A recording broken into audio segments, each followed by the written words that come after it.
Welcome to the Old Time Radio Superman Show from Boise, Idaho. This is your host, Adam Graham. If you have a comment, email it to me, adam@adamsweb.us, and be sure and rate the show on iTunes. A reminder, you can pick up a digital copy of Tales of the Dim Night, my first superhero comedy novel, for free, along with a lot of other superhero novels. Just go to tiny.cc/SUP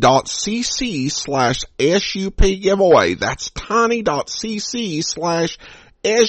giveaway.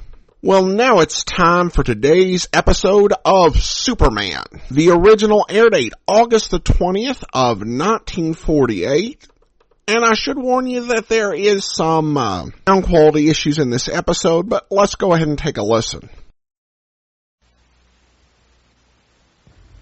Faster than a speeding bullet. More powerful than a locomotive. Able to leap tall buildings at a single bound. Look, up in the sky. It's a bird. It's a plane. It's Superman.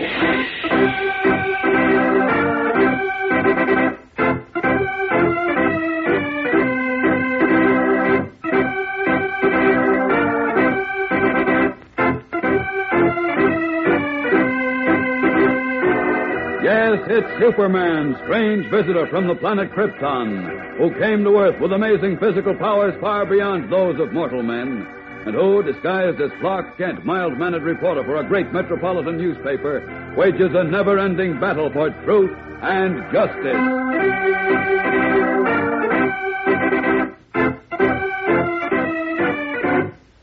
Today, while Superman searches for them, Lois Lane and her sister Diana are the prisoners of a mysterious masked man who has given them just 60 seconds to make a fateful decision.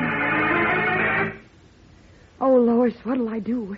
If I tell him where the letter is, he'll get rid of us as soon as he gets it. But if you don't tell him, he'll finish us right now. I know. What'll I do? I don't know, Diana. It looks as if either way we're done for. Finished.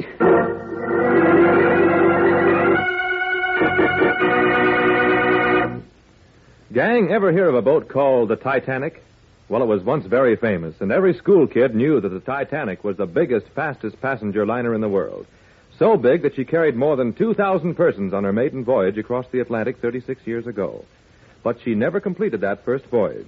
For at 2 a.m. one morning, the Titanic's lookout frantically shouted, "Floating object dead ahead."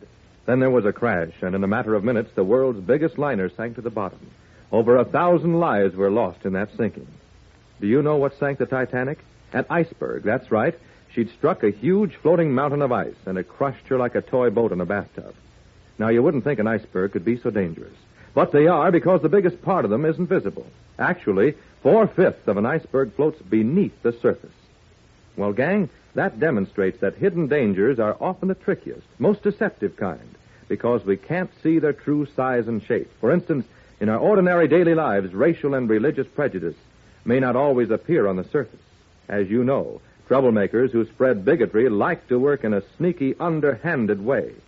That's why they're like icebergs. Under the surface, they can build up an ugly mass of ill will between one group and another group.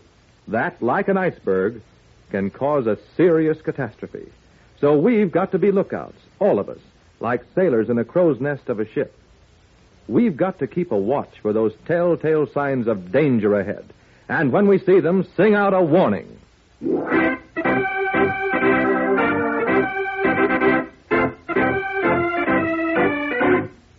And now, the adventures of Superman. Because of a certain secret letter which fell into her hands in France, Diana Lane, a dancer, and her sister Lois, the Daily Planet girl reporter, are the prisoners of a mysterious masked man in Paris. Then, while Superman and the police searched for the two sisters, their masked captor gave Diana just 60 seconds in which to tell him where the letter was. If she refused, he threatened, both she and Lois would die. Now, as the masked gray-haired man waits across the dusty candlelit room, and with the man he calls Jacques leans against the door, watch in hand, Diana confers anxiously with her sister. Suddenly, he looks up. The time is up, mademoiselle. Oh, dear. What'll I do, Lois? I don't know, Diana. I'm afraid that you'd better... What is your decision, mademoiselle Diana? I I told you I lost the letter. I don't know And where... I told you I do not believe you, mademoiselle. But you must. It's true. It's absolute... You will please convince them that I am serious now. Oui, monsieur. I will convince Diana, them. tell them where the letter is. Go on, please. That is sound advice, But Lois, mademoiselle. look, there's nothing else to do, darling. Go on now, tell them. All right. I hid it in a magazine. Huh? Where is this magazine? On the shelf of a broom closet across the hall from my apartment. Huh? Oh, Lois, it's all right, darling. Jacques, go at once. See if she speaks the truth. Oui, monsieur. Un moment. Gendarme may be there. Have great care. Oui, monsieur. Have no fear. Au revoir. Now, mademoiselle, you will both wait in the next room until Jacques returns. In here. And then what? That, mes amis, you will discover later.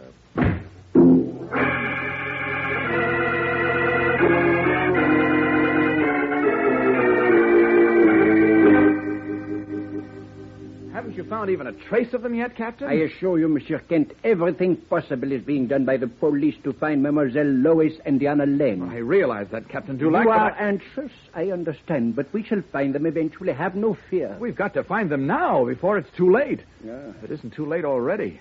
What about Diana's apartment? Did your laboratory men discover anything of interest there? Only a few fingerprints, which, however, match none in the police file. Oh. Our only clue is that she was taken away in a Fiat automobile. So what? There are thousands of Fiats in Paris, But and I even have assigned 2 excellent detectives to trail Monsieur Raymond, the dancing partner of Mademoiselle Diana. Oh, no, And I am no. hopeful that will lead to something. Forget it. It won't lead to anything. I think it may. It is my theory that Raymond, who was in love with Mademoiselle Diana, became infuriated when she announced she was breaking up their, dance act. I tell you, you're barking up the wrong tree, Captain. I'm convinced that mysterious letter Diana had is responsible for their And I, disappearance. monsieur, believe the letter to be only a fiction invented by Raymond as an alibi. Well, if that were true, why would Diana's apartment be searched thoroughly by whoever took her away, and searched again when Lois was taken away? Now, that means somebody was looking for something, and I think it was a letter. Un moment, monsieur. Yes, certainly. Captain Henri Dulac speaking. Oui. Eh? When was this? Oui. I come at once. Au revoir. What's happened now, Captain? Something else has occurred at the pension from which your friend has disappeared, Monsieur Kent. Something else? What do you mean? I will explain en route. We must hurry. Allons.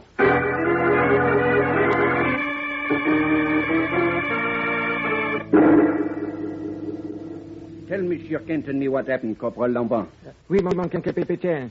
I was here in the front hall, guarding the house as you directed. Suddenly, I heard screams from above.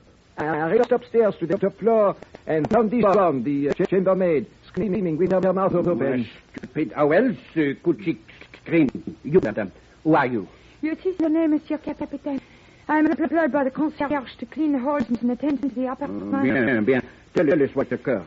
I went to a broom closet for a mop. Yeah. When I opened the door, a man stood there. A man? Oui. I was frightened. One does not expect to open a broom closet and see a man. Oh. I screamed, and he seized me by the throat. Then what? Le gendarme below heard me scream. Yes? He started up the stairs. Then released me, raced to the window in the hall, raced back and snatched up a letter with the drop. And then we must hear. Then he ran to the window. He slid to the garden on the rope. A burglar, no doubt. Oh, no, he was no burglar, Captain Dulac. Huh? He must have come here for that letter I had, and apparently he got it. But, Monsieur Kent, wait. You jumped to the conclusion. Maybe, but I think I'm right, Captain. And if we can find that man, we may find Lois and Diana. Look, Lucy, can you tell me what this man looked like? No, I cannot. I was too frightened to observe. I had a look at him in the garden for a moment, monsieur. Yes, Corporal? He was thin but wiry, like a terrier dog. Yes? He wore a black and white jacket, a cap, and a blue handkerchief at his throat. Good. I may be able to pick up his trail if I leave right now. Wait, Monsieur Kent. I will put out an alarm for you. Oh, go ahead, but I'm going after that man in my way. See you later, Captain. Hurrying from the boarding house, Clark Kent steps into an areaway and swiftly resumes his true identity of Superman. Then, up, and away!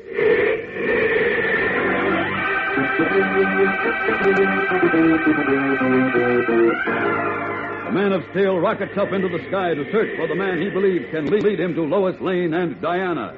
We'll be back in a moment for the exciting climax of today's episode. So keep listening.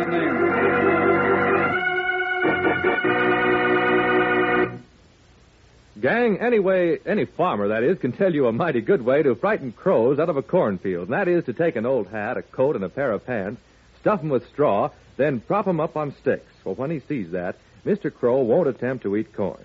Because, well, he's so lame-brained he thinks that the stuffed dummy is a man. Now, when you're dealing with crows, that dressed-up dummy serves a valuable purpose. But you can't have much respect for human beings who fall for scarecrows, can you?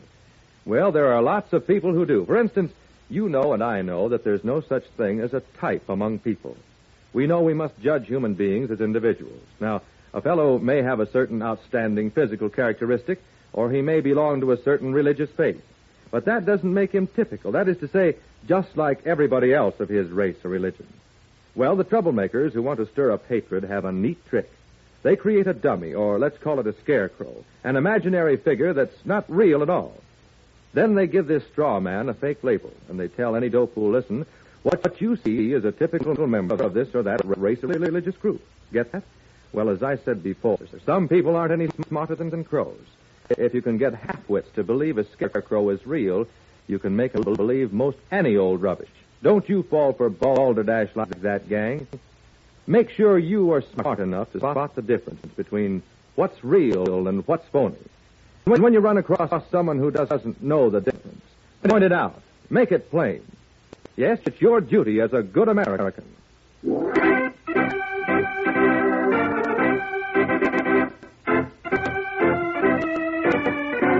And now, back to the adventures of Superman. Locked in a small, dusty cubicle of a room in the house of the mysterious masked man, Lois Lane and her sister Diana have succeeded in prying open the shutters of the single, grimy window. But after raising the creaking, warped window an inch at a time, they lean out, then catch their breaths in dismay. For 5 stories below them is the ancient courtyard, a rubble of broken stone and tall weeds. And beyond the courtyard is the river. Uh-oh. I'm afraid there's no getting out this way, Diana. Oh, dear, what'll we do, Lois? Jacques will be back any minute now, and you know that'll be the end for us. Yes, I know. This seems to be the last of a row of old townhouses. Oh, built one against the other. I think they're all deserted, though. I can't see a soul anywhere around. Let me see. Yes, I think the other houses in the row are deserted, but if we could get over to Well, how can we do that, Diana? There's no window ledge or anything. Lois, look. At what, honey? That race house. It's just a few feet away. I could climb down that and... Oh, no, that's out. It's broken off below the next floor. It was out anyhow. How could we get to it? Wait a minute. It runs up to the roof. I could shinny up, then run across the Oh, next house. stop raving, Diana. How do you expect to get to the rain out? It's at least 6 feet away. It won't be easy, but I can hang from your hand and swing from side to side till I have enough momentum to swing. Oh, you're mad, honey. You'd fall and be killed. No, I wouldn't. I'm an acrobatic dancer, you know, and I've done much tricks than that. As I see, we hold each other's wrists. Like this. Oh, no, don't be silly, Diana. I wouldn't hear of such a thing. What's that? Just, he came back. He must have the letter, and that means he and the masked man will be in here. Lois, quickly, help me reach that raised part. I'll get help. But, Diana, it's too dangerous. Would you rather just wait here for those men to shoot us? Well, no. And then let's try. Wait till I get on the window. Diana, do be careful, please. Don't worry about me. Lock your fingers around my wrist. Oh, all right. That's it. And I'll grip your wrist like this. Yes. Hang on now. Oh, dear. I'll start swinging. Just hang on and sway with me. Okay. Now, when I say let go at once, right? All right, Diana. Are you all right? Yes. Get ready now. What is... Chuck! Come here! Diana, the man. He's here. Let go, Lois. Let go!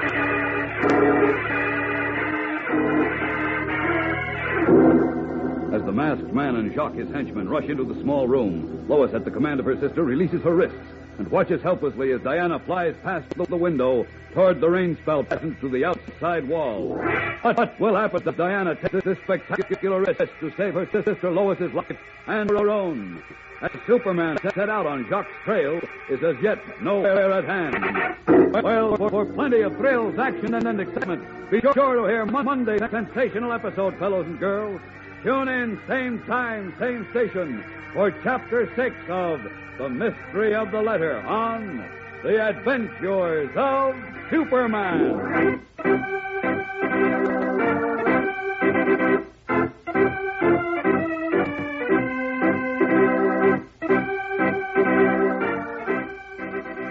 Superman is a copyrighted feature appearing in Superman DC Comics magazine and is brought to you Monday through Friday at this same time. Watch for the Superman Adventure serial, soon to be shown at your local movie theater. This program came from New York. Stay tuned to your Mutual station for Adventure Parade, which follows in just a moment. And right after Adventure Parade, you will hear Tom Mix and his Straight Shooters. This is the Mutual Broadcasting System.